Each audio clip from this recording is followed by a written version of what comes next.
మనకి ముద్దాయికి వెళ్ళి మనం డోర్ బ్రేక్ చేసి చూసినప్పుడు ముద్దాయి అండ్ పక్కనే డ్రమ్లోని చనిపోయిన పాప కూడా శవం కూడా లభ్యమైంది.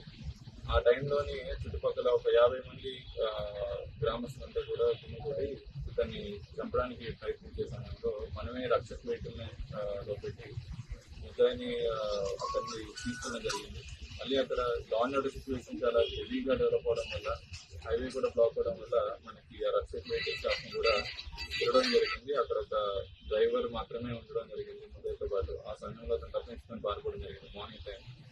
తర్వాత ఒక 2 టీమ్స్ పెట్టి వెతికించాం, కానీ రిజల్ట్ దొరికాడు. ఈరోజు ఇలా నిన్న జరిగిన ఆందోళనలో కొన్ని యాంటీ సోషల్ ఎలిమెంట్స్ యాక్టివ్ గా పాల్గొన్నాయి అనేది ఒక జరుగుతుంది. అది ఎంతవరకు అంటే ఆల్రెడీ ఎవరైతే ఇదంతా ఇష్యూని పొలిటిసైజ్ చేశారో, లేదంటే ఒక రాంగ్ ధోరణి వైపు తీసుకున్నారో వాళ్ళందరి మీద కూడా కేసు రిజిస్టర్ చేయడం జరిగింది. స్ట్రిక్ట్ యాక్షన్ తీసుకుంటాం. ఏదైతే పాపకి జరిగిన అఫెన్స్ అనేది చాలా దురదృష్టవశాత్తు చూసాల్సిన క్షణంలో ఇది వాళ్ళ ఓన్ పొలిటికల్ మైలేజ్తో, లేదంటే వాళ్ళ ఓన్ ఆర్గనైజేషన్ ఇంట్రెస్ట్ కోసం వాడుతున్న వాళ్ళని కేసు రిజిస్టర్ చేశాను. అందుకు స్ట్రిక్ట్ యాక్షన్ కూడా తీసుకుంటాం.